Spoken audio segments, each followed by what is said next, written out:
Então, eu coloquei para gravar, tá? E a gente vai dar início, então, à aula de hoje, Teoria Geral da Empresa. Estão me ouvindo bem? Sim. Sim. Então, tá bom. Sim, muito bem. Então, ok. Então, vamos dar continuidade aqui. Então, hoje o nosso tema vai ser sobre sociedade, tá? Então, nós já falamos em aulas passadas, falamos do nome empresarial, né? Falamos do registro das empresas mercantis, e hoje nós vamos abordar um pouco sobre as sociedades de um modo geral. Então, para dar início, nós vamos começar a falar aqui exatamente como que se dá uma sociedade, tá? Então, o próprio artigo 981 do Código Civil, ele diz o seguinte: celebram contrato de sociedade as pessoas que reciprocamente se obrigam a contribuir com bens ou serviços para o exercício de atividade econômica e a partilha entre si dos resultados. Então, esse artigo 981, ele deixa bem claro o que deve ocorrer numa sociedade, tá? Primeiramente, isso é uma regra, mas a gente tem as suas exceções. Nós vemos, é necessário, né, que a gente tenha uma pluralidade de partes, porque quando a gente fala em sociedade, nós já pensamos em mais do que uma pessoa, né? Então, a gente pensa o seguinte: bom, eu só tenho sociedade se eu tiver outro que vai ser o meu sócio. Não existe sociedade de uma pessoa só. Existe, nós vamos ver a situação, uma situação específica, né? É uma exceção, mas, em regra, então, nós sempre vamos ter a pluralidade de sócios, tá? Então, até coloquei aqui para vocês, para deixar mais simplificado e mais nítido, quais são os elementos específicos de uma sociedade. Porque, assim, nós temos os elementos gerais, que isso cabe em qualquer situação, em qualquer contrato que a gente for fazer, que a gente sabe que a gente precisa ter um objeto lícito, né? As partes precisam ser capazes. Então, a gente tem esses requisitos que já são requisitos normais e gerais dos contratos. Agora, num contrato de sociedade, seja empresário, seja simples, né? Quais são os elementos específicos da própria sociedade? Então, eu coloquei para vocês aqui, nós temos como elemento a contribuição para o capital social, a participação nos lucros e nas perdas, a pluralidade de partes e a affectio societatis. Nós vamos analisar cada ponto específico para que a gente possa aí depois, vocês também retirarem as dúvidas de vocês. Então, o que é esse capital social? Quando nós pensamos numa sociedade, ela precisa ter um valor econômico para que ela possa se manter e para que ela possa exercer a própria atividade econômica, tá? E esse capital social, no próprio contrato social, no próprio ato constitutivo da sociedade, ele fica especificado o seu valor. Então, você vai ter aí sociedade com capital social de R$10.000, sociedade com capital social de R$15.000 e de R$2.000 e assim por diante. Então, os sócios, eles entram num acordo e verificam qual vai ser o capital social dessa sociedade.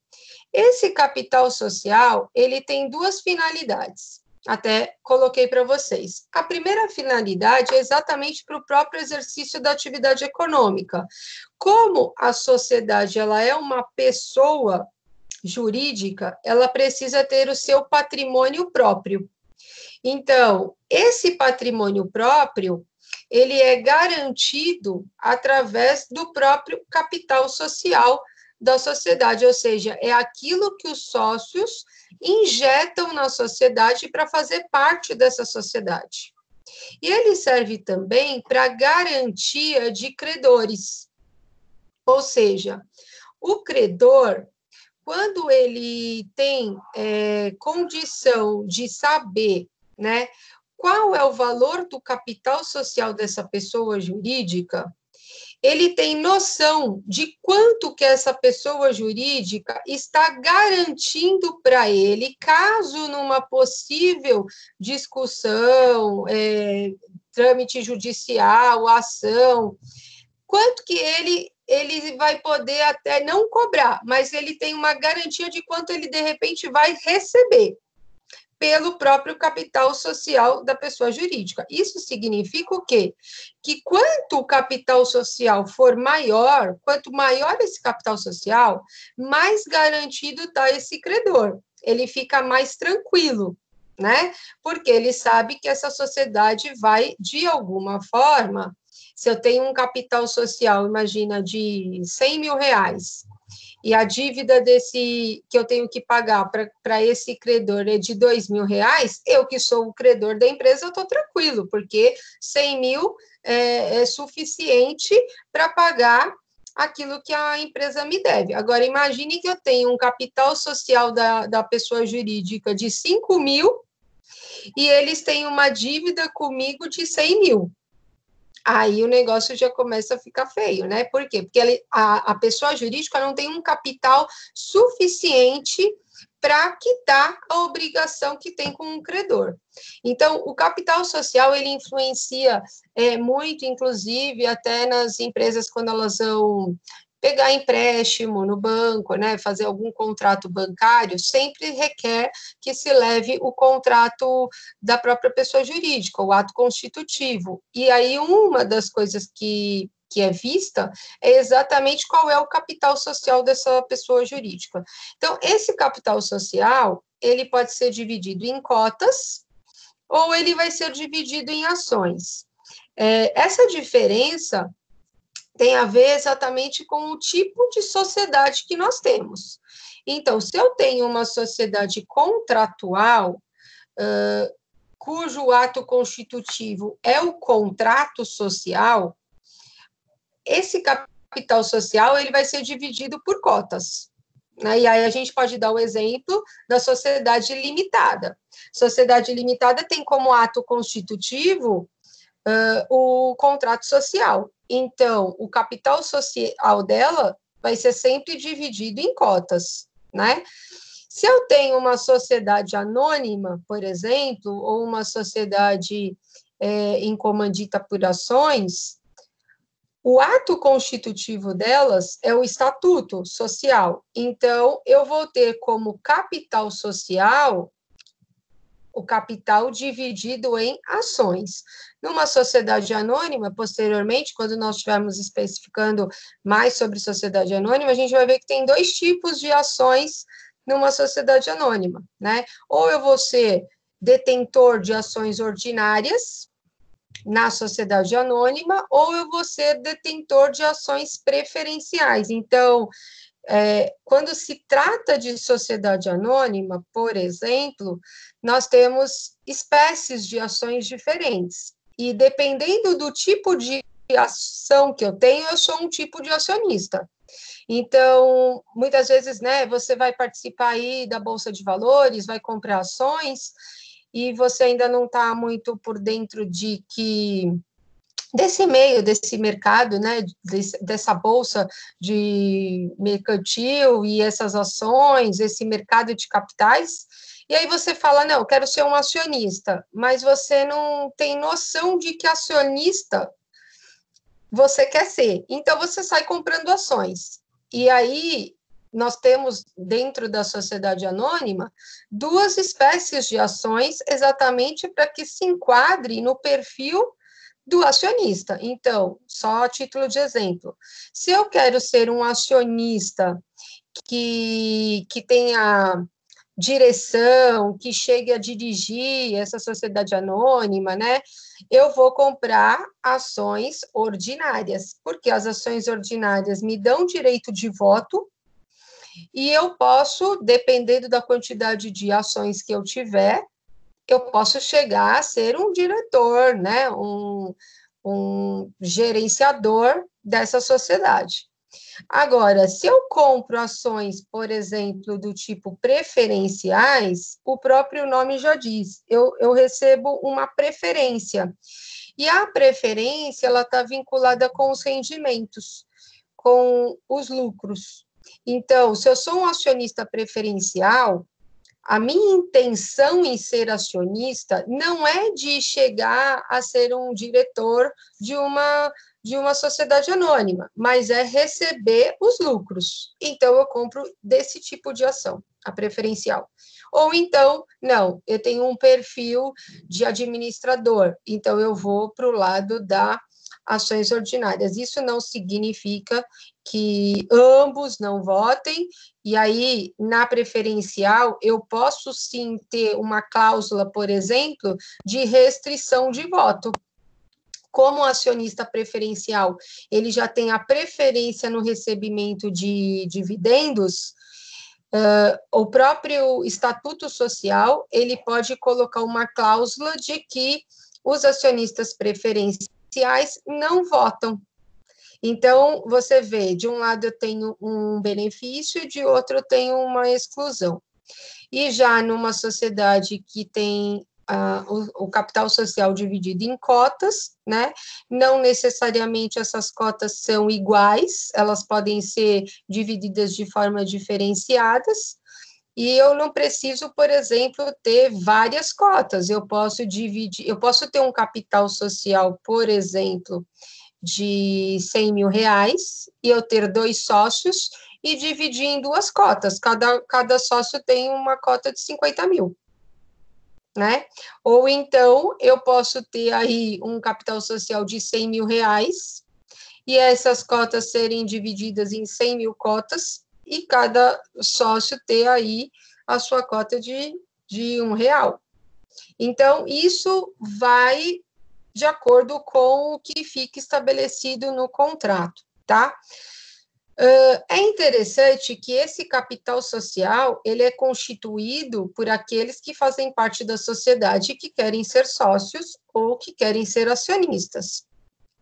Numa sociedade empresária, é vedado, por exemplo, na sociedade limitada, coloquei para vocês aí o exemplo do artigo 1055, parágrafo 2º do Código Civil, onde fala da própria contribuição do sócio na sociedade, e ele tem aí uma restrição, tá? A restrição é exatamente em qual sentido?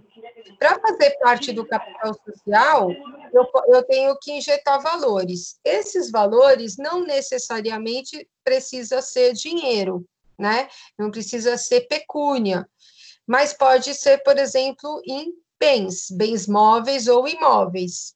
E admite-se, inclusive, a prestação de serviço. Só que, na sociedade empresária, a prestação de serviço é vedada. Então, se vocês forem ler, né? Se vocês forem ler o artigo aqui, tá pulando. Alguém está mexendo aqui no slide? Não, né? Só eu. Tá. Se vocês forem ler o artigo 1055, parágrafo 2º do Código Civil, diz assim, eu vou ler para vocês, caso vocês não estejam aí com o código, tá? O capital social divide-se em cotas iguais ou desiguais, cabendo uma ou diversas a cada sócio. Parágrafo 2º. É vedada a contribuição que consista em prestação de serviço. Então, se eu estiver montando uma sociedade empresária, os sócios só podem entrar para constituir esse capital social ou com dinheiro ou com bens móveis ou imóveis, mas não com a prestação de serviço. A prestação de serviço, ela é admitida, por exemplo, numa sociedade simples, onde a gente faz o registro no cartório civil de pessoa jurídica, cujo atividade, nós inclusive já falamos em aulas passadas, elas envolvem atividade intelectual, artística ou científica. Aí, nesse caso, eu posso entrar como sócia, aonde um dos sócios entra com o dinheiro, por exemplo, ele paga as cotas dele com dinheiro e eu pago as cotas com a prestação de serviço, tá? Mas numa sociedade empresária, é vedada a constituição desse capital social com parte em prestação de serviço. Aí vem exatamente a questão do quê? Que eu preciso desse capital para exercer essa atividade econômica e para garantir credores. Se metade do meu capital for com prestação de serviço, eu só estou garantindo metade das dívidas em relação a essa pessoa jurídica perante terceiros, tá? O outro elemento que a gente tem é a participação nos lucros e nas perdas. Então, se eu sou sócio de uma sociedade, eu recebo os lucros advindos dessa sociedade, eu também sou responsável pelos prejuízos, eu também sou responsável pelas obrigações, né? E aí, o próprio contrato, o próprio ato constitutivo, ele pode deixar claro, numa cláusula do contrato, de como vai ser feita essa divisão dos lucros, em que período que se faz essa divisão de lucros, né? Como vai ser feita essa divisão de lucros, que não necessariamente precisa ser uma divisão homogênea. Agora, se o contrato ele se omite, né, na divisão de dividendos e até na própria responsabilidade em relação às perdas e aos prejuízos, o que se aplica? Se aplica exatamente a participação no capital social, ou seja, o percentual de cotas que eu possuo numa sociedade limitada, por exemplo. Então, se eu tenho 50% de cotas de uma sociedade limitada, eu vou receber 50% dos lucros, né? E vou ficar responsável por 50% dos prejuízos. Se o contrato aí dividir em 3 sócios e eu tenho 30% de cotas dessa sociedade, eu vou responder por 30% de perdas, mas também vou receber 30% dos lucros, e assim por diante, tá? Alguém tem alguma dúvida até aqui? Ou queira falar alguma coisa? Não. Tudo tranquilo? Sim. Tá.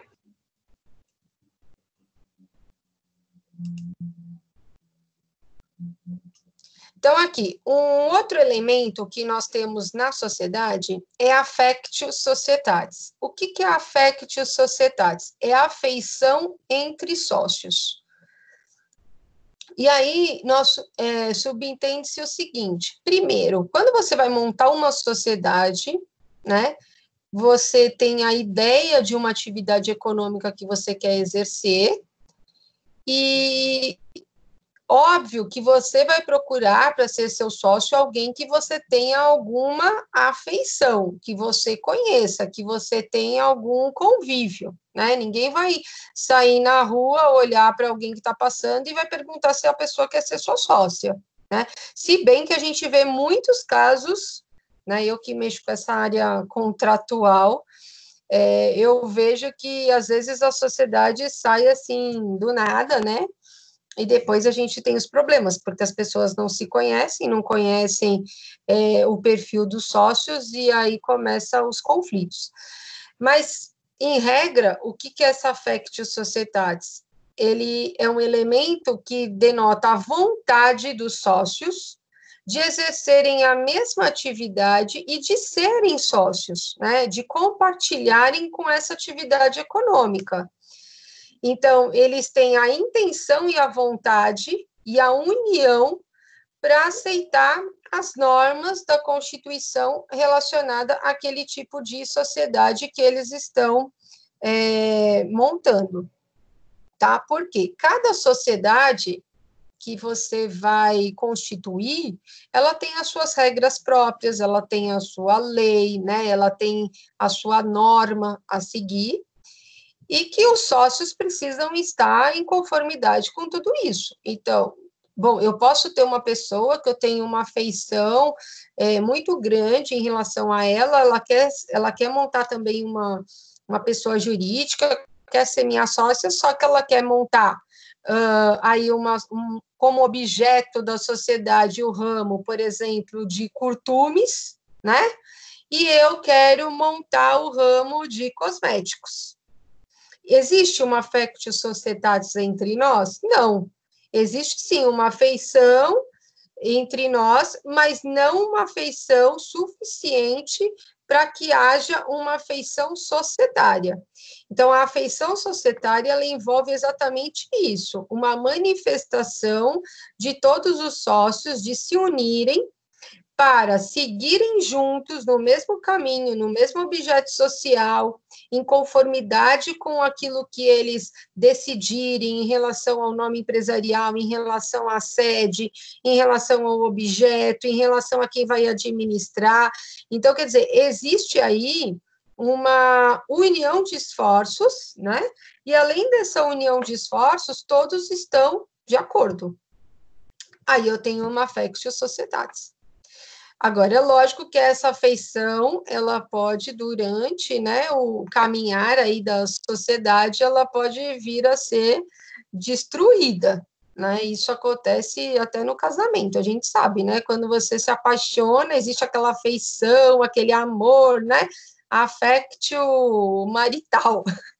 E aí é aquele amor todo, né? Ninguém vê defeito, ninguém vê nada, todo mundo está cego.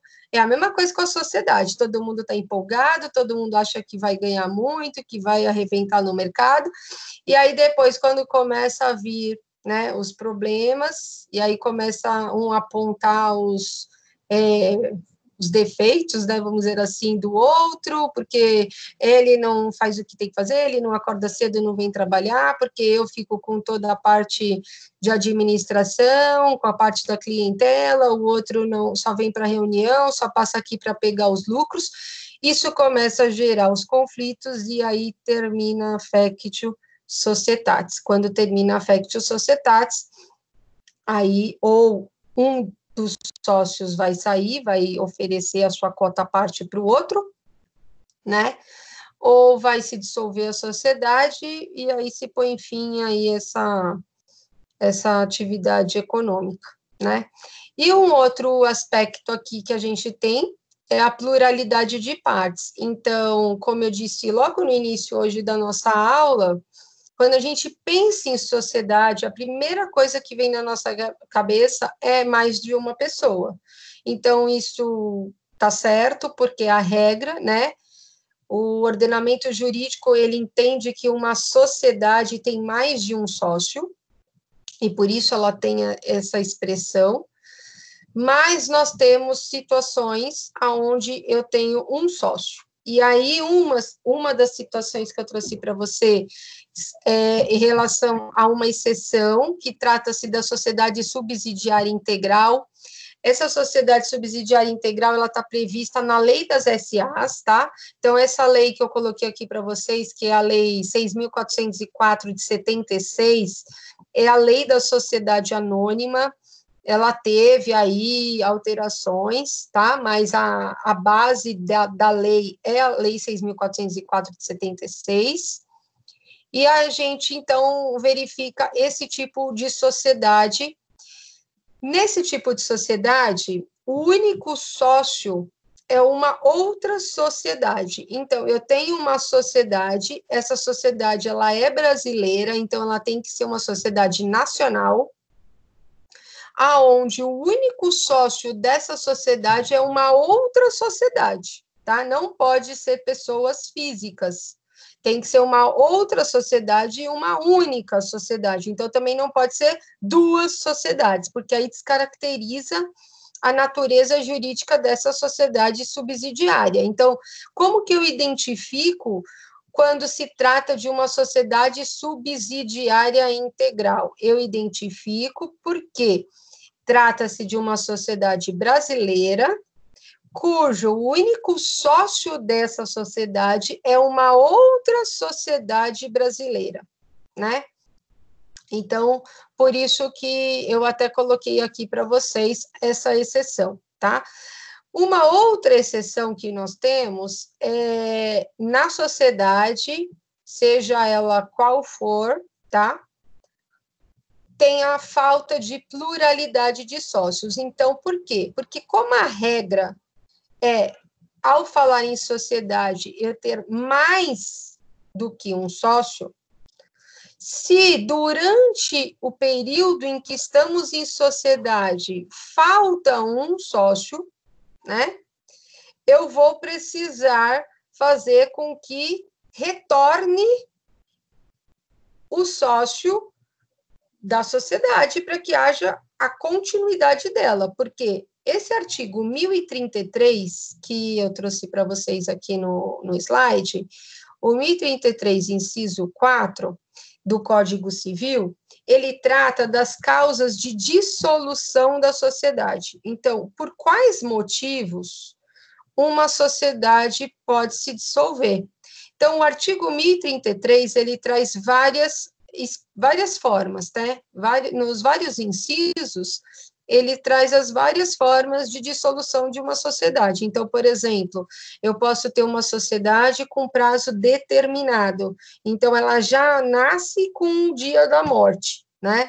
Posso constituir uma sociedade hoje e na própria sociedade, na cláusula do contrato, eu coloco que é uma sociedade que vai ter vigência até 23 de dezembro de 2020. Então, significa que quando chegar lá, dia 23 de dezembro de 2020, se eu não fizer uma alteração contratual para transformar essa sociedade por prazo determinado em uma sociedade por prazo indeterminado, ela vai se dissolver só pela análise contratual, tá?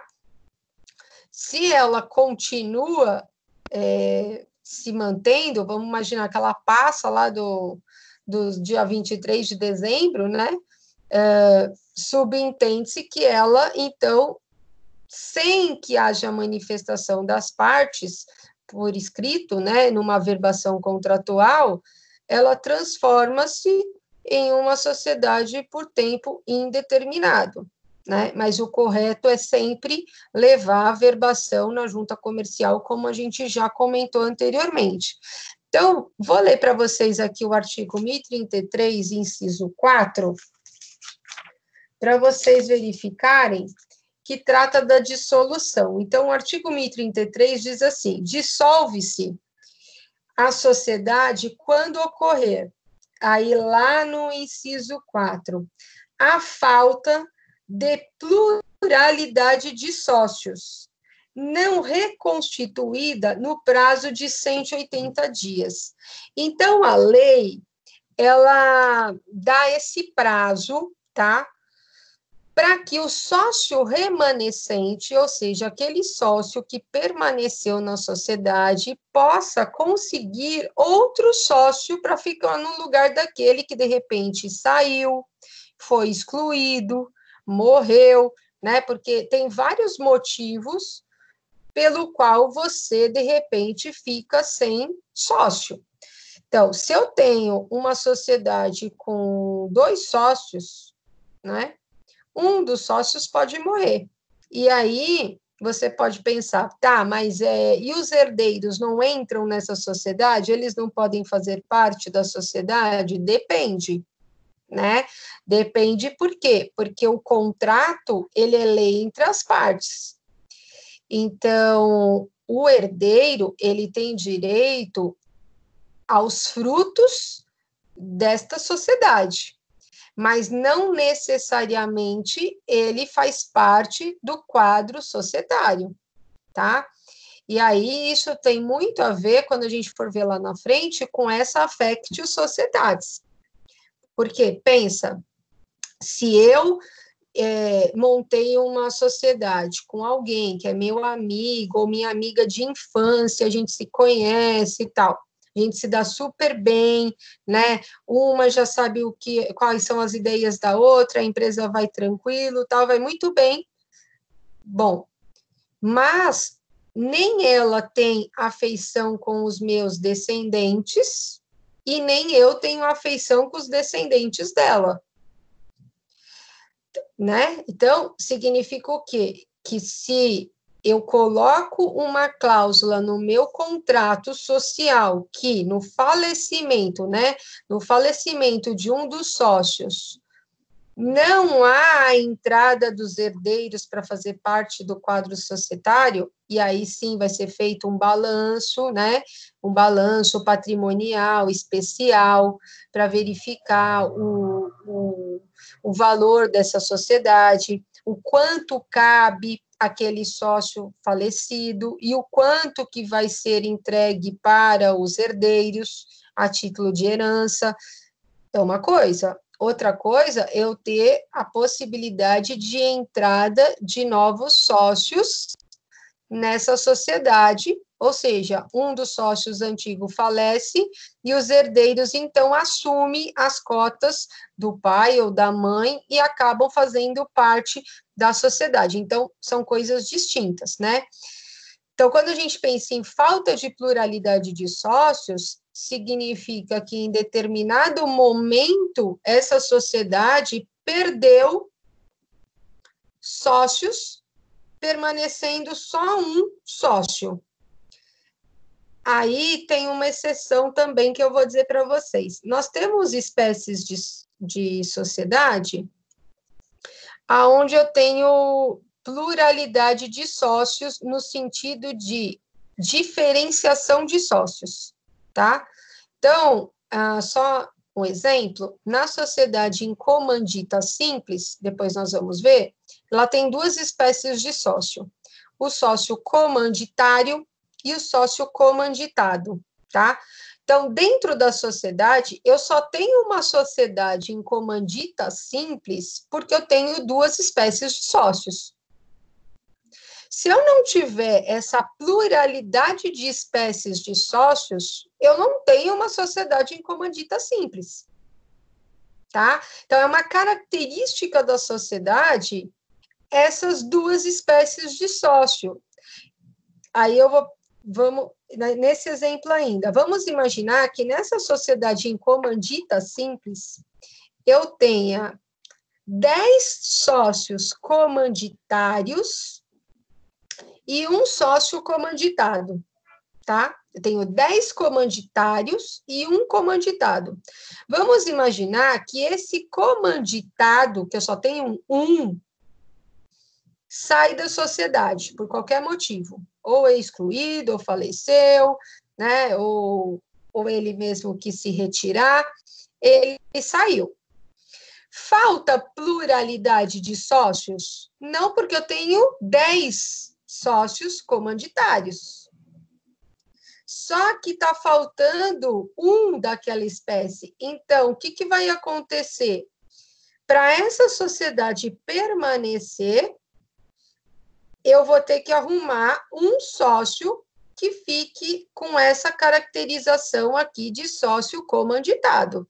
Ou um desses sócios 10 aqui comanditários passa a ser comanditado, ou eles vão ter que aí no prazo também de 180 dias arrumar fora, né, deles, desse quadro societário deles, algum sócio que fique no lugar desse sócio comanditado.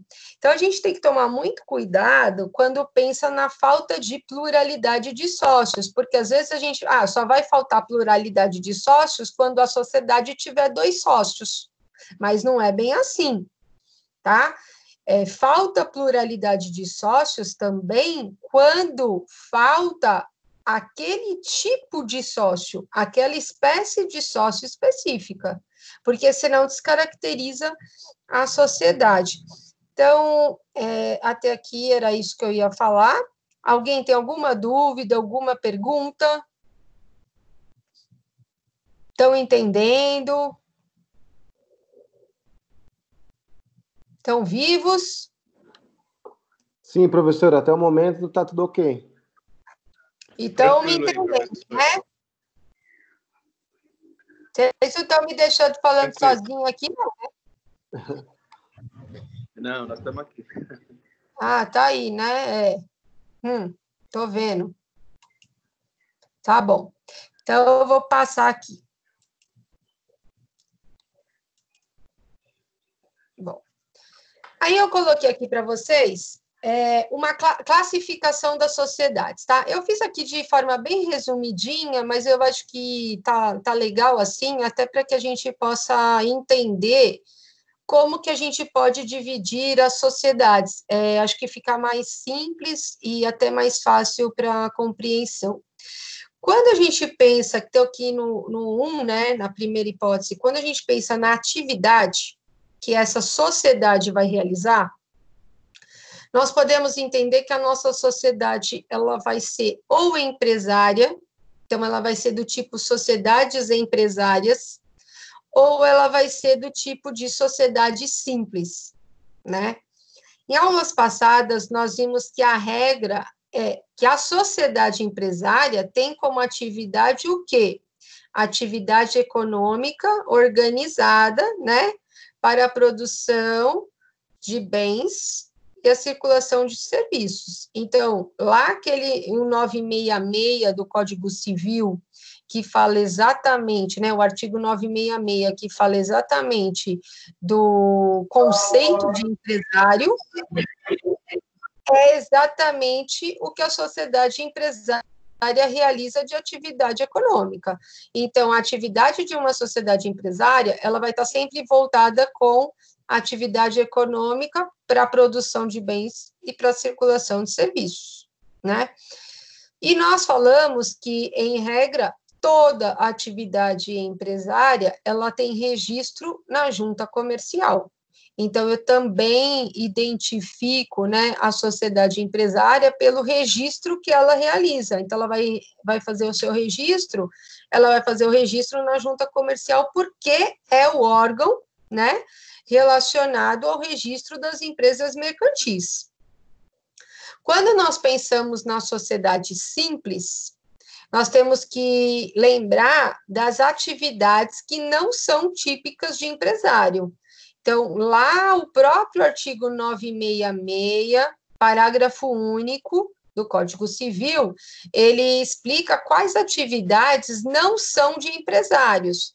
E aí ela fala, são as atividades relacionadas, né, com a parte intelectual, científica, né, e literária. Então, as atividades de natureza artística, científica e literária não são típicas de empresário. E aí eu tenho todas as sociedades que não se enquadram como empresárias, elas vão ser tidas como sociedades simples. Então, eu vou ler aqui o artigo 983 do Código Civil, inclusive eu coloquei o artigo 983 para as duas espécies aqui, para as duas classificações, tá? Por quê? Porque o próprio artigo, ele fala o que vai ser, quais são as sociedades empresárias, e ele também diz sobre a sociedade simples. E depois eu coloquei o artigo 997 do Código Civil aqui na sociedade simples, que é onde começa a explicar sobre a sociedade simples. Então, eu vou ler para vocês o 983.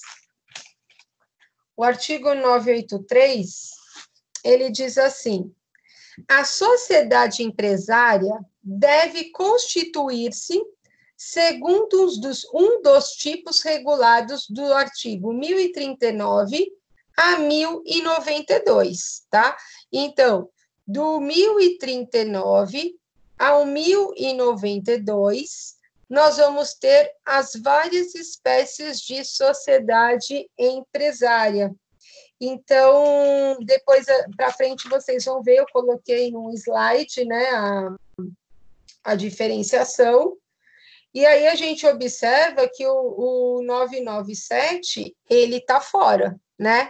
Então, o artigo 997, ele fala da sociedade simples. A sociedade simples, ela é regida pelo Código Civil, mas ela é uma sociedade de natureza civil. Ela não é uma sociedade empresária, ela é uma sociedade de natureza civil. E, antigamente, o Código Civil tratava como sociedade civil. Eu não sei se vocês já viram algum contrato antigo de sociedade, aonde no final está S/C, né? Que antigamente se falava em sociedade civil.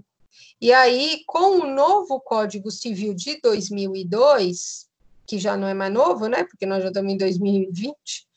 Então, o Código Civil de 2002, ele trouxe esse novo nome para a sociedade civil antiga. Então, assim, praticamente quase não mudou nada no sentido da sociedade em si, mas mudou o nome dela. Então, é a sociedade simples. A sociedade simples, ela tem uma grande importância para as sociedades empresárias, porque ela serve, toda a norma dela, todos os artigos, servem de norma subsidiária para as sociedades empresárias, seja qual for a sociedade. Aí, lógico, né, a gente vai, sim, pegando mais próximo, né, do que a própria sociedade, mas aí eu vou dar o exemplo, só que a sociedade simples, ela passa a ser uma norma subsidiária. Então, um exemplo, se eu tenho uma sociedade em nome coletivo, empresária, uma sociedade em nome coletivo empresária, tem um conflito com sócios ou com terceiro, alguma coisa relacionada com essa sociedade em nome coletivo, eu vou primeiramente buscar a solução aonde? No contrato da sociedade. Então, o contrato, o ato constitutivo da pessoa jurídica, ele é de suma importância na relação societária. Vocês já devem ter ouvido falar várias vezes, eu mesmo já disse aqui, que o contrato, ele é a lei entre as partes. Então, o contrato, o que está no contrato é aquilo que vai viger, é aquilo que é vigente. Então, eu vou buscar solucionar o meu problema no contrato daquela sociedade. Fui no contrato, o contrato não me deu a solução. O que eu vou fazer? Eu vou buscar na lei referente àquela sociedade. Então, se eu tenho uma sociedade em nome coletivo, fui no contrato, o contrato não me esclareceu a dúvida. Eu vou buscar informação aonde? Na lei referente à sociedade em nome coletivo. Eu li todos os artigos do Código Civil, porque a sociedade em nome coletivo ela está prevista no Código Civil, no artigo 1039. Então, eu li todos os artigos referentes à sociedade em nome coletivo e também não achei a solução para a situação. Onde que eu vou buscar? Nas normas da sociedade simples, que começa lá do artigo 997. Então, essa é a importância da sociedade simples. Ela quase que equipara-se, né, ao que a gente fala do Código de Processo Civil. O Código de Processo Civil, ele é uma norma subsidiária dos outros processos. Então, por exemplo, o direito tributário, ele vai se valer das normas do processo civil. Até o próprio processo do trabalho, ele vai se valer das normas do processo civil. Quando? Quando não tiver o artigo correspondente para a solução que é necessária. Então, essa é a grande importância da sociedade simples também, no caso das sociedades empresárias. Então, voltando aqui, eu posso classificar sociedades em empresárias ou simples. Quem classifica as sociedades dessa forma, empresária ou simples, é o próprio Código Civil, tá? Então, essa classificação é uma classificação legal, porque ela é prevista na lei, né? Ou eu vou ter as sociedades empresárias, ou eu tenho a sociedade simples, e o próprio 983 deixa bem claro isso. Uma outra classificação que a gente pode fazer é em relação à Constituição. A Constituição dessa pessoa jurídica. né, dessa sociedade. Eu constituo essa sociedade através de um documento. E esse documento, nós já falamos que pode ser o contrato ou o estatuto, né? No caso das sociedades aí com pluralidade de sócios ou de acionistas. Então, eu vou ter uma sociedade contratual quando o ato constitutivo dela é um contrato. E se o ato constitutivo dela é um contrato, o capital social dela vai ser dividido em cotas, e eu vou ter sócios, né? Se eu tenho a constituição dessa sociedade por um estatuto, então a constituição estatutária, eu tenho um estatuto social, né? Eu vou ter aqui o capital social dividido em ações, e quem detém essas ações são acionistas. Então, tudo isso faz parte aí do ato constitutivo de uma sociedade. Eu posso classificar ela em uma sociedade contratualista ou estatutária, tá? Exemplo, na sociedade contratual, nós podemos ter aí a sociedade em nome coletivo, nós podemos ter a sociedade limitada, né? Nós podemos ter a sociedade em conta de participação, tudo. A sociedade simples, ela é uma sociedade contratual.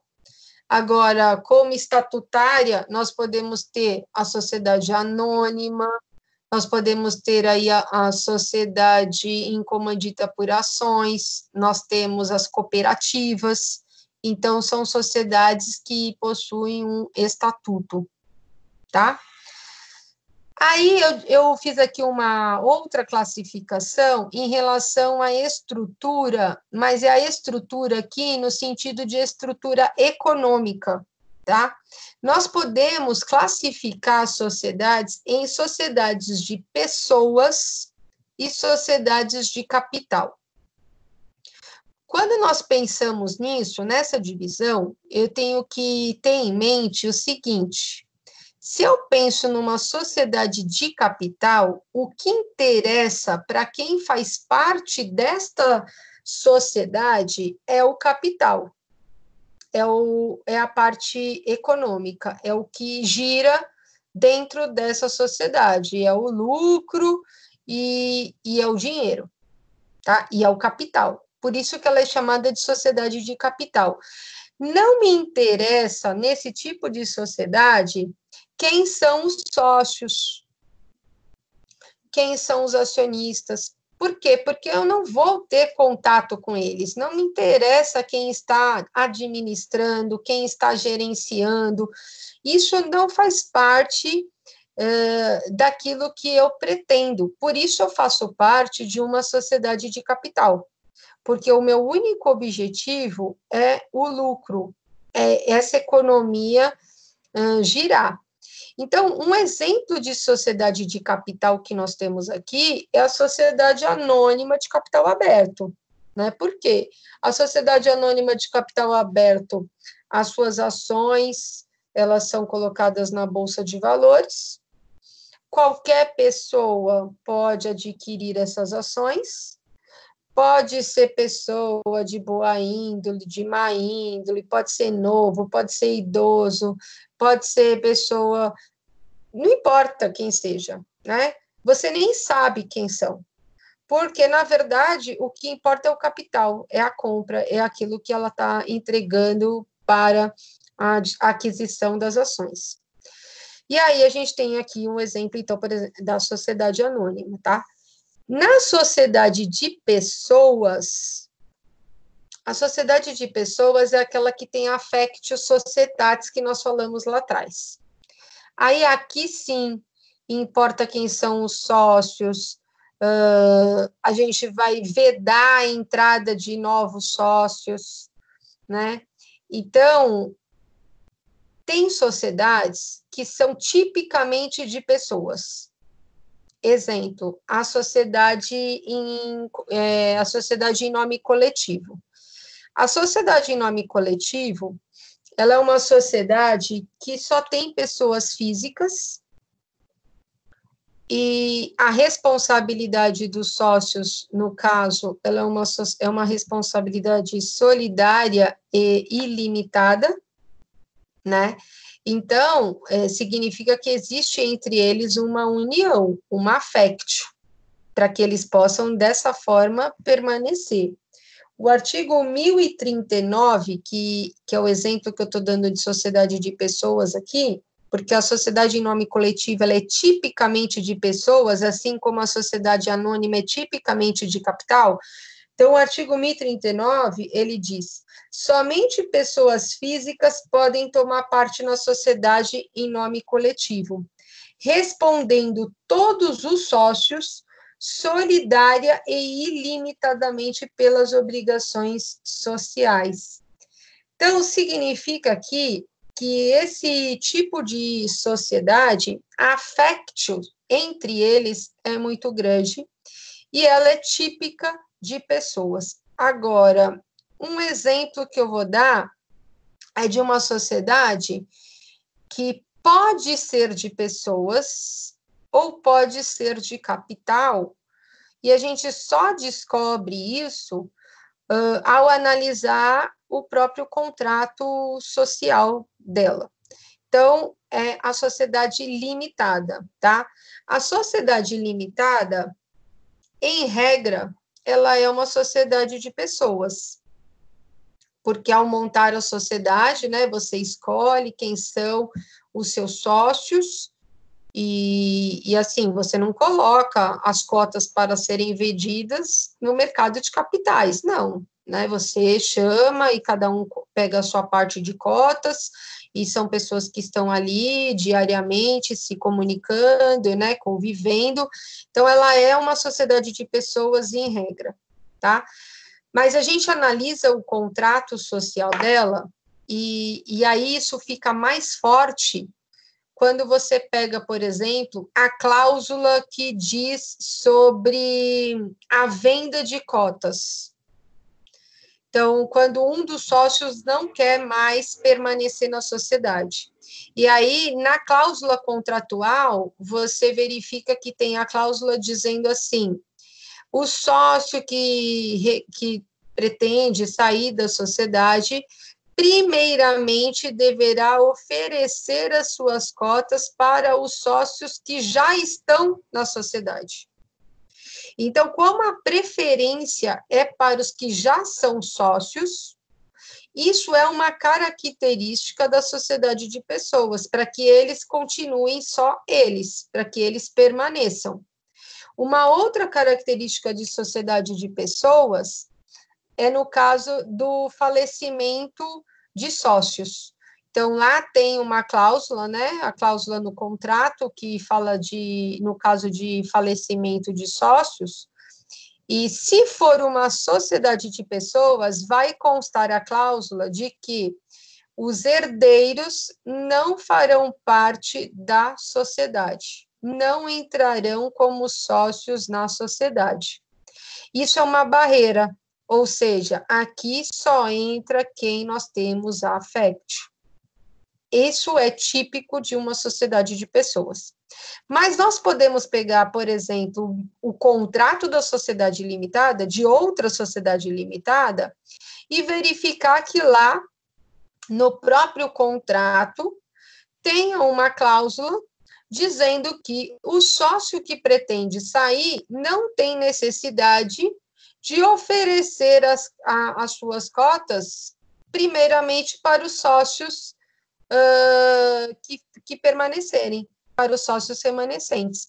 Então, isso já indica que não trata de uma sociedade de pessoas, que ela está mais voltada para uma sociedade de capital. Também uma outra característica é na cláusula de falecimento de sócio, onde você verifica que na cláusula está dizendo que, caso um dos sócios venha a falecer, os herdeiros poderão fazer parte da sociedade. Então, assim, com essas duas cláusulas, você consegue também identificar se trata de uma sociedade de pessoas ou se trata de uma sociedade de capital. E isso é relevante para que você perceba a intenção de quem faz parte da sociedade. Porque numa sociedade de pessoas, não é qualquer um que vai entrar. É só aqueles que possuem affectio, né? Porque o objetivo aqui, sim, é o lucro, é o ganho, mas é permanecer com aquelas pessoas que são confiáveis entre eles. Na sociedade de capital, fica muito claro que o que mais importa é a economia, o lucro e o dinheiro e o capital que essa sociedade pode trazer, né? E menos importante seria essa afeição entre os sócios, tá? Outra característica que nós podemos classificar as sociedades é em relação à personalidade. Essa classificação também é uma classificação da lei, é uma classificação prevista no Código Civil. Então, nós temos a classificação aqui dizendo que eu tenho sociedades não personificadas e que eu tenho sociedades personificadas. Então, as nossas sociedades, elas vão se encaixar ou como sociedade não personificada ou como sociedades personificadas. E aí a característica da não personificada. A sociedade não personificada, ela não tem registro no órgão competente, tá? Então, por exemplo, pode ser uma sociedade simples, sem registro no cartório civil de pessoa jurídica. Se eu tenho uma sociedade simples, que o registro deve ser no cartório civil de pessoa jurídica, e ele não tem esse registro, ele deixa de ser regido, essa sociedade, ela deixa de ser regida pelas normas da sociedade simples, então eu não vou aplicar o artigo 997 e seguintes para ela, porque eu vou aplicar o artigo referente à sociedade que é não personificada. A mesma coisa se eu pegar, por exemplo, uma sociedade limitada, é uma sociedade empresária, deveria ter sido o seu ato constitutivo registrado na junta comercial. Nós temos a lei, né, os artigos aqui do Código Civil, que fala da sociedade limitada, que começa a partir do artigo 1052 do Código Civil. Mas, se eu não levei essa sociedade para registrar, se eu não levei esse ato constitutivo para ser registrado, eu não posso aplicar o artigo 1052 do Código Civil e seguintes, mesmo que no contrato esteja dizendo que trata-se de uma sociedade limitada. Por quê? Porque se ela não foi registrada, ela passa a ser uma sociedade não personificada, e aí ela vai seguir as normas de uma sociedade não personificada até que se leve a registro esse ato constitutivo. Então, nessa característica aqui, classificação enquanto a personalidade das sociedades, nós vamos ter uma sociedade não personificada quando não tem registro, tá? Não foi levada a registro no órgão competente. Que órgão? Depende. Pode, se for empresária, deveria ter sido levado na junta comercial e não foi. Se é uma sociedade simples, deveria ter sido levada a registro no cartório civil de pessoa jurídica e não foi. Então, ela é não personificada, tá? Se foi registrada, é personificada. Então, se é uma sociedade empresária que foi levada a registro na junta comercial, é personificada. Se é uma sociedade simples que foi levada a registro no cartório civil de pessoa jurídica, é personificada. Até aqui, alguma dúvida?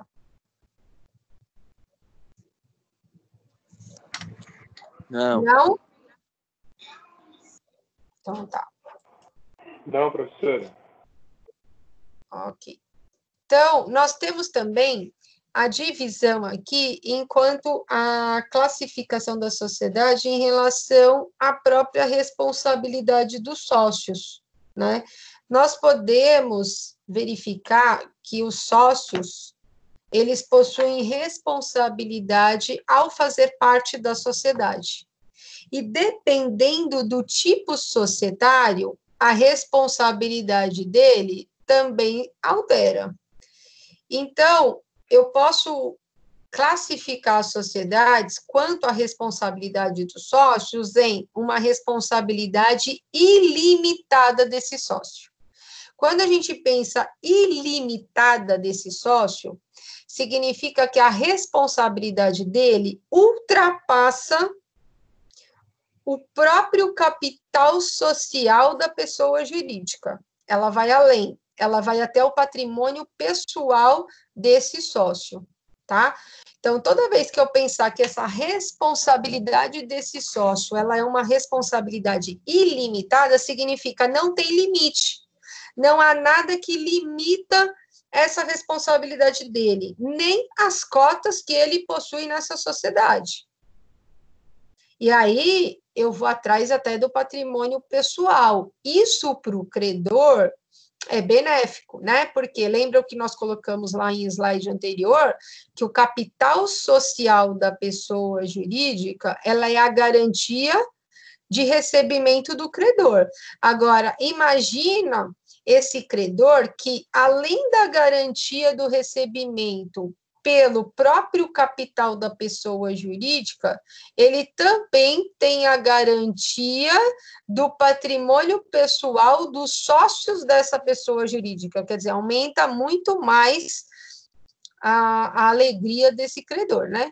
Então, nós temos aqui as sociedades que a gente tem a responsabilidade ilimitada, por exemplo, a sociedade em nome coletivo, que eu até já li para vocês, né, no artigo 1039, e o próprio artigo 1039 já diz que, além de uma responsabilidade ilimitada, que pega esse patrimônio dos sócios, eles ainda respondem de forma solidária, né? Solidário significa o quê? Todos respondem por tudo, né? Pelo total.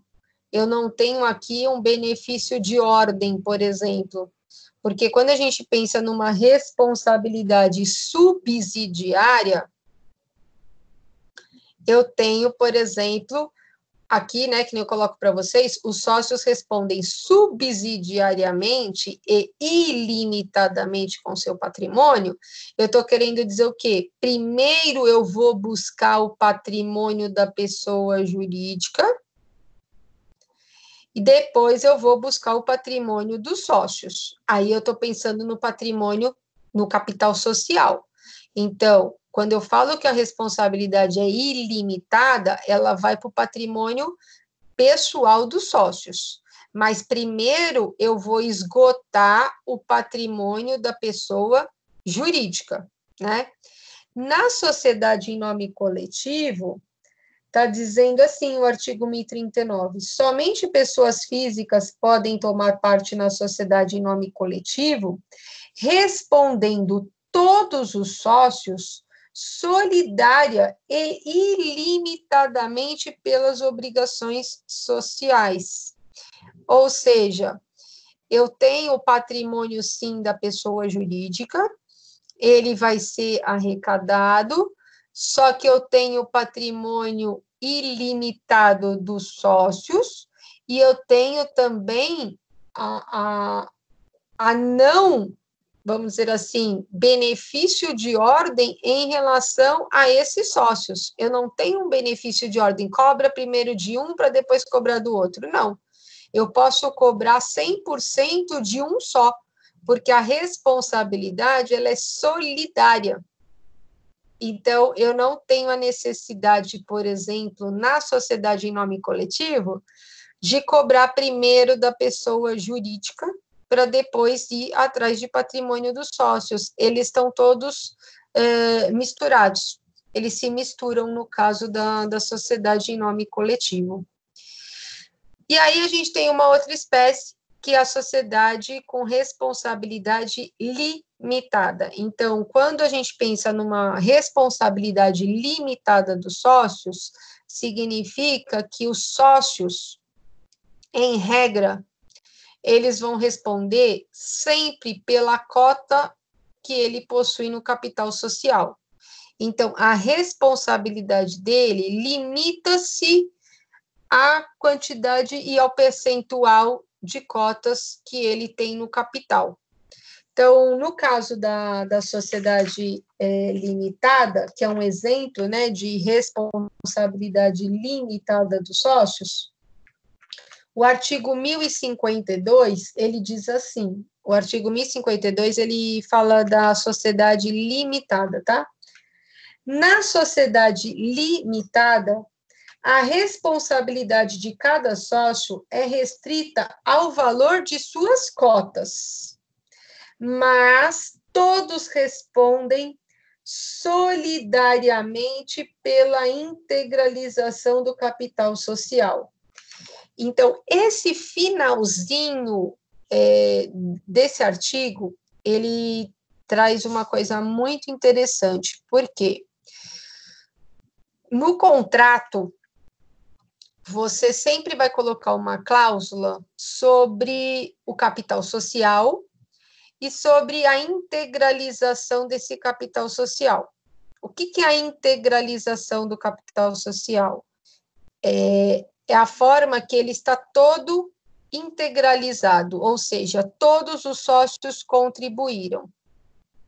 Então, tem contrato que vocês vão ler e vai estar lá escrito assim: esse capital social está totalmente subscrito e integralizado. Quando vocês leem essa palavra subscrito, significa dividido. Então, por exemplo, vamos imaginar que tenha 2 sócios a sociedade, e eu coloco que o capital social está totalmente subscrito. Significa que cada sócio já tem as suas cotas correspondentes. Pode ser 50% para cada um das cotas, pode ser 30% para um e o restante para o outro, pode ser 25% para um, o restante para o outro, não importa. Importa o seguinte, já se sabe quem e quanto vai ficar para cada sócio, né? Porque o capital está subscrito. Quando existe a palavra integralizado, significa que esse capital está pago. Os sócios, além de adquirirem as cotas, eles já pagaram por elas. Então, eles já injetaram o valor correspondente para essas cotas, mesmo que de forma fictícia, tá? Vamos dizer assim, mesmo que de forma fictícia. Então, você vai pegar contratos de sociedade limitada, que a cláusula vai estar escrito assim: este capital social está totalmente subscrito e integralizado. Quando consta isso, significa que os sócios respondem até as suas cotas. Os sócios respondem de forma limitada às suas cotas. Agora, quando o contrato está dizendo que o capital social está totalmente subscrito, mas que o sócio fulano de tal tem um prazo de até dezembro de 2020 para integralizar a parte que lhe cabe das cotas, significa que não está totalmente integralizado. E aí, é nesse finalzinho que o artigo, então, coloca que, no caso do capital social não estar totalmente integralizado, os sócios respondem de forma solidária por esse capital. Então, se você é o sócio que subscreveu suas cotas e integralizou a sua parte, mas deixou com que o outro sócio não integralizasse imediatamente, mas que deu prazo para ele integralizar, numa possível ação judicial de um terceiro, você, que é sócio, vai responder solidariamente pelo montante do capital social. Então, se você colocou que o capital social era de 100 mil reais e você detém 50% das cotas, a sua responsabilidade limita-se a 50 mil. Só que como você deixou com que o outro sócio pagasse a parte dele dentro de um determinado prazo, e isso consta no contrato social, então esse capital não está totalmente integralizado, numa possível ação, você, sócio que já havia pago a sua cota parte, vai responder totalmente pela cota parte do outro, ou seja, você vai ser responsável.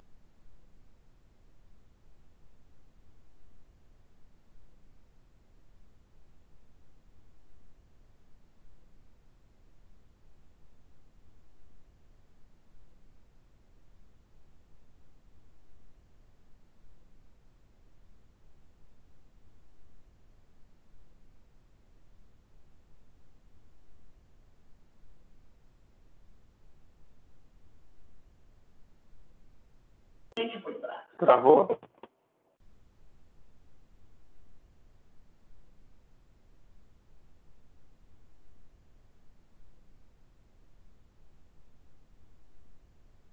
Sim, parece que travou.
Estão me ouvindo?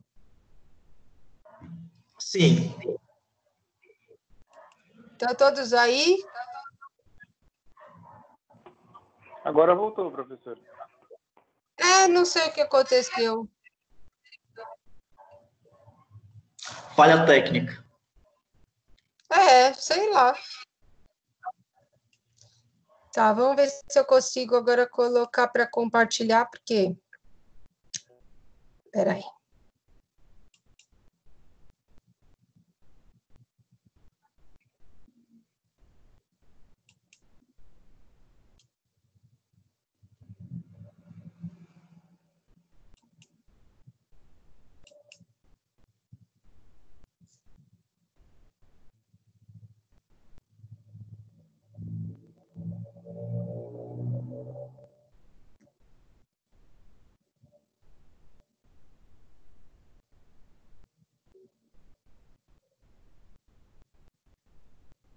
Tá, estão vendo, né?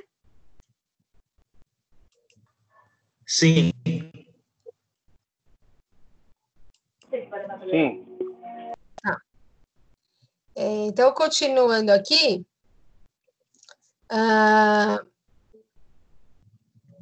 Tá. Então, aqui a gente vai falar da mista, tá? Então, a gente falou da limitada, e a mista, exatamente, você vai ter sócios dentro de uma sociedade com responsabilidade limitada e sócios que vão estar desempenhando uma responsabilidade ilimitada. Então, isso é uma característica de uma sociedade, né? Que você tem essas duas espécies de sócios. Então, enquanto um dos sócios, né, uma classificação dos sócios responde de forma limitada, a outra parte de sócios responde de forma ilimitada e outra limitada, tá? Então, por exemplo, os sócios, né, da sociedade em comandita simples, a sociedade em comandita simples, ela está prevista lá no artigo 1045. E aí diz assim, na sociedade em comandita simples, tomam parte sócios de duas categorias, os comanditados, pessoas físicas responsáveis solidária e ilimitadamente pelas obrigações sociais. E os comanditários, obrigados somente pelo valor de sua cota. Então, um exemplo, né, de sociedade com responsabilidade mista de sócios é exatamente essa sociedade em comandita simples. Eu vou ter sócio comanditado, e aí eu sempre, para não esquecer, eu falo, né, o sócio comanditado, você lembra do advogado, aquele que é o dono do escritório, ele que é responsável, então ele que tem que assumir as obrigações, né, então advogado comanditado. E aí a responsabilidade dele vai ser solidária e ilimitada. E já o comanditário, eu faço sempre associação com o estagiário. Ele está ali, né? Mas a responsabilidade dele é limitada às cotas que ele possui, tá? Então, a título de exemplo, e para vocês também não esquecerem. Nós temos como a classificação que nós vimos, né, de sociedade personificada e não personificada, nós temos duas espécies de sociedades não personificadas na lei, tá? Então, o próprio Código Civil, ele diz que eu tenho a sociedade em comum. A sociedade em comum é uma sociedade não personificada, e a sociedade em conta de participação. Então, se eu pensar em quais espécies de sociedades não personificadas nós temos, eu só tenho essas duas espécies. Por quê? O que é uma sociedade comum? É qualquer sociedade que não foi levada a registro. Então, uma sociedade anônima pode ser uma sociedade em comum se eu não levei o estatuto dela para registrar. Ela deixa de ser anônima e passa a ser uma sociedade em comum. Uma sociedade limitada que eu não levei para registrar, ela deixa de ser uma sociedade limitada e é considerada uma sociedade em comum. E todas dessa maneira. A partir do momento em que eu registro, ela deixa de ser uma sociedade em comum e passa a ser a sociedade característica do ato constitutivo. Então, o artigo 986, ele fala da sociedade em comum, e é uma sociedade que você vai provar por qualquer meio de prova admitida, não dá, entre os sócios, você consegue provar pelo contrato, mas o terceiro, por exemplo, ele não consegue provar que existe uma sociedade aqui, né? Porque o contrato não foi levado a registro, na junta ou no cartório civil, então ele vai ter que provar aqui por qualquer meio de prova. E a sociedade em conta de participação, que é uma outra sociedade não personificada, que está no 991, ela também não tem registro, mas ela não tem registro não por opção dos sócios, tá? Ela não tem registro porque a lei já é característica dessa sociedade um não registro. E nesse tipo de sociedade, vocês vão ter duas espécies de sócios.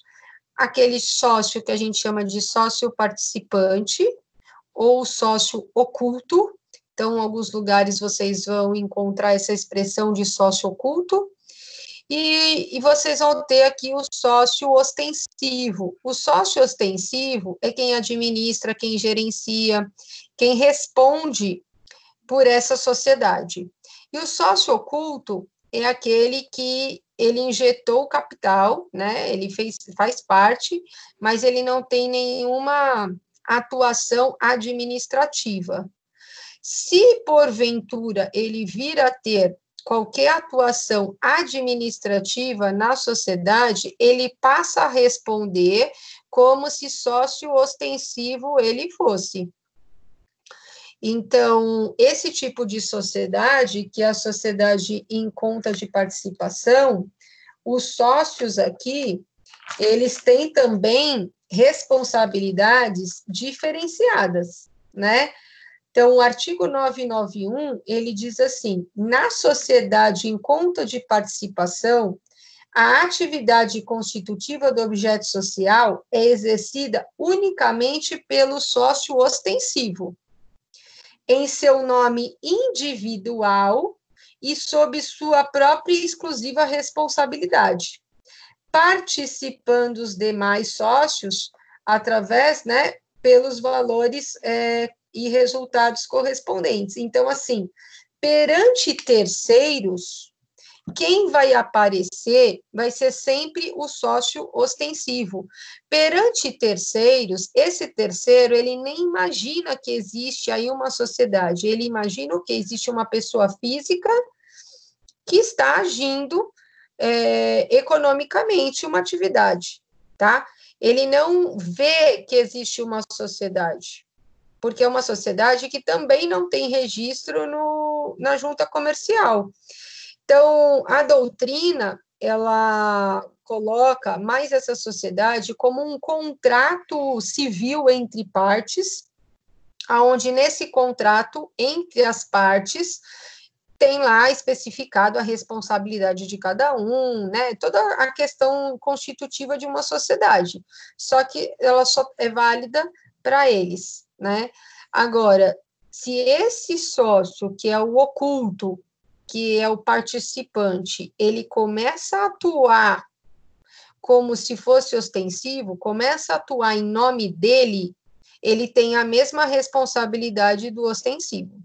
Então, aqui, geralmente, constitui esse tipo de sociedade pessoas que não podem, por exemplo, administrar, gerenciar, e que, às vezes, por lei, também teve alguma vedação do exercício da atividade econômica, né? Não pode atuar no ramo de atividade econômica, então eles entram como um contrato, aí vamos dizer assim, né, um contrato oculto, o meu nome eu não apareço, porque eu não posso aparecer, porque eu tenho uma vedação, seja ela legal ou seja ela judicial, até em sentença, e alguém aparece por mim, né? Muitas vezes as pessoas falam, é o laranja, né? É o laranja que aparece, mas ela é uma sociedade legal, tá? Ela não é uma sociedade ilegal, ela é uma sociedade, inclusive, prevista na lei. Então, isso é interessante. E aqui a gente tem todas as sociedades personificadas, né? Desde que tenham registro. Então, acho que ficou bem claro isso para vocês, que qualquer sociedade pode ser sociedade comum, é só ela não ter o registro, né? E qualquer sociedade pode ser personificada se ela tiver o registro, porque aí ela vai ser regida pela lei que compete ao tipo societário dela. Então, eu acho que o nosso horário já deu, né? Fico triste por isso, porque gostaria de esmiuçar mais essa questão aqui específica de cada sociedade, mas a gente já falou algumas coisas. Eu só vou deixar aqui um exercício para a gente fazer. Eu acho que esse tipo de exercício aqui, pelo que eu dei hoje, é suficiente, dá para a gente responder, tranquilinho. Então, aqui, vou ler para vocês. Entre os tipos societários, considera-se como despersonificada, né? Estão ouvindo? Sim. Tá. Então, entre os tipos societários abaixo, considera-se como despersonificado, ou seja, sem personalidade jurídica. A sociedade limitada, a sociedade em comum de apurações, a sociedade em comum, a empresa individual de responsabilidade limitada ou a sociedade anônima? Qual que vocês optariam aqui? Letra Qual? C, sociedade em comum. Letra C. Isso, letra C, sociedade em comum, tá? Então, aqui o correto é a sociedade em comum. Se tivesse aqui a sociedade em conta de participação, também estaria correto, certo? Porque a gente só tem duas Certo. sociedades não personificadas. Personificadas. Isso. Certinho. Agora aqui um outro exemplo, tá? A sociedade anônima e a sociedade em comandita por ações são sociedades empresárias que se constituem por meio de estatuto social, ao contrário das sociedades que se instituem por contrato social. Elas se regem por normas específicas. Em qual lei está essas normas? Não sei se vocês conseguiriam responder aqui, mas eu já vou adiantar e vou falar para vocês. A sociedade anônima, ela está prevista no Código Civil, a sociedade em comandita por ações, ela está prevista no Código Civil, só que ela tem lei própria, né? Ela tem uma lei específica. Isso. E aí, a lei específica dela é a letra D, tá? 6.000, né? Que é a lei 6.404 de 76. Isso. Então, a alternativa correta aqui seria a lei 6.404 de 76, que é a lei própria das sociedades por ações.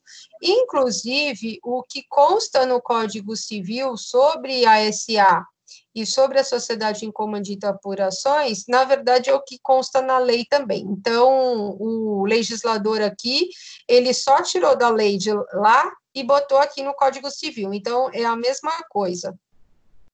Agora, o outro teste aqui, para a gente terminar. Leia as assertivas a seguir. Então, inciso 1. A sociedade em comum e em conta de participação são espécies do gênero sociedades despersonificadas. Está correto? Sim, está correto. Sim. Tá correto. Então, tá certo. Isso. A 2. As sociedades simples devem promover o arquivamento de seus atos constitutivos nos cartórios de registro das pessoas jurídicas. Está correto?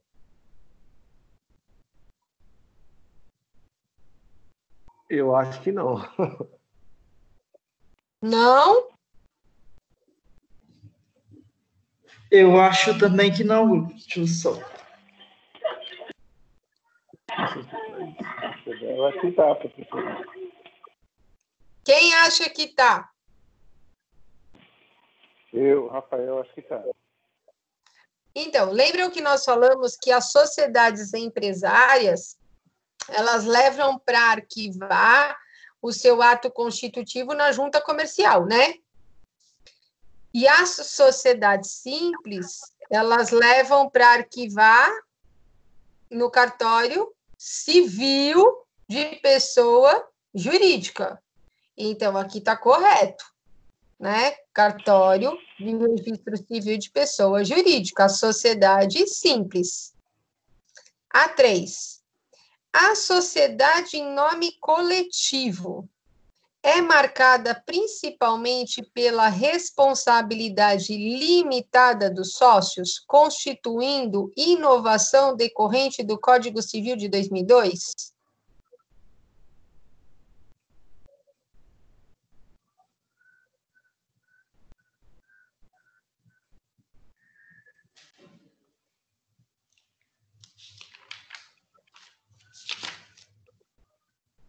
que vocês acham? Essa eu não sei. Sociedade em nome coletivo. Eu falei para vocês que aquela lá do artigo 1039, a responsabilidade dos sócios, ela é solidária e ilimitada, né? Então, aqui, essa 3 está errada, porque a responsabilidade não é limitada dos sócios, é uma responsabilidade ilimitada. Todos os sócios respondem ilimitadamente e solidariamente, tá? E a 4 aqui, a sociedade incomandita por ações rege-se principalmente pela lei de SA e supletivamente pelo Código Civil.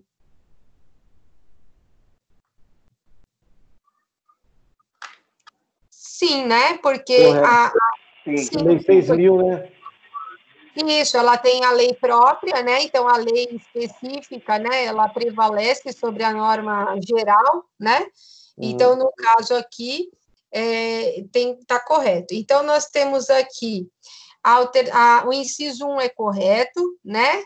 O inciso 2 é correto, o inciso 3 é falso e o inciso 4 está correto. Então, aqui, a letra A, apenas a assertiva 1 é verdadeira? Não. Apenas a assertiva 2 é verdadeira? Não. Apenas a assertiva, aqui eu não estou conseguindo ver direito, é o que? Apenas a assertiva? A letra C? Apenas a assertiva 3 é verdadeira. A apenas assertiva 3 é verdadeira. As assertivas 3 e 4 são falsas. E aqui as assertivas 1 e 3 são falsas. A 1 não é falsa, né? É verdadeira. Então, aqui a 3 e 4 são falsas. A 3 é falsa, né? Uhum. A 3 é falsa, mas a 4... Então, a 4, a sociedade incomandita por ações, ela é regida pela lei das SAs e supletivamente pelo Código Civil. Aqui consta como se fosse falsa, mas não é. Inclusive, eu trouxe para vocês para que a gente possa até verificar isso. E eu tirei isso daqui até do livro, né, que vocês têm. Porque a lei é específica. Então, quando eu tenho uma lei de natureza específica, a lei específica, ela sempre sobressai sobre a norma geral. E a comandita por ações, ela é prevista na lei específica das SAs muito antes até do que o Código Civil. Então, nesse caso aqui desse exercício, na verdade, não tem nenhuma aqui que se enquadra dentro do que seria a verdadeira, porque se a gente fosse colocar verdadeira, seria a 1, a 2 e a 4 verdadeira. Somente a 3 é falsa, e nós não temos aqui somente a 3 falsa, né? Então, pode acontecer também, inclusive em exame de ordem, e eu trouxe mais a título de exemplo, acontece também em exame de ordem, concurso público, que às vezes você tem a possibilidade aí de, como não é muito específico, e pode causar até dúvidas, de você ter testes que acontece isso, e até vou dar um exemplo aqui. Nessa inciso 2, as sociedades simples devem promover o arquivamento de seus atos constitutivos nos cartórios de registro civil das pessoas jurídicas. E aí eu faço uma ressalva aqui, inclusive da Lembram que a gente falou que a cooperativa ela é uma sociedade simples? Só que o registro dela é aonde? Na junta comercial. Então, aí é algo que a gente precisa tomar cuidado, né? Porque a cooperativa, ela é híbrida. Então, exatamente aqui. As sociedades simples devem promover o arquivamento de seus atos constitutivos no cartório de registro civil das pessoas jurídicas? Sim, vai registrar no cartório das pessoas jurídicas. Só que todas as sociedades simples que vão fazer esse tipo de registro? Não. Por quê? Porque a cooperativa, por exemplo, ela é uma sociedade simples, mas o registro dela é na junta comercial. Então, tem essa possibilidade. Então, é sempre bom a gente, mesmo quando a gente fica com dúvida do teste, às vezes a gente acaba tendo dúvida no teste por até saber mais do que o próprio teste não menciona. E aí a gente acaba ficando na dúvida, a gente vai pelo que a gente consegue fazer, né? Mas é isso, vocês têm alguma dúvida da aula de hoje? Eu vou falar só um pouquinho sobre a prova. A prova vai ser na próxima semana, vocês já enviei para os representantes, inclusive as orientações. Todas as provas vão ficar com os links liberados no dia da sua prova, no dia da sua aula, e aí vai passar o dia todo liberado para que vocês possam estar realizando a prova no horário que vocês entenderem melhor. Então, na próxima semana, na verdade, não tem aula ao vivo, porque vocês vão fazer as provas do dia 22 até o dia 28, né? Da nossa matéria, a gente vai... Tudo aquilo que eu dei em sala de aula, e, né, que a gente viu em sala, e mais essas aulas ao vivo, vocês podem aí dar uma olhada esse material todo.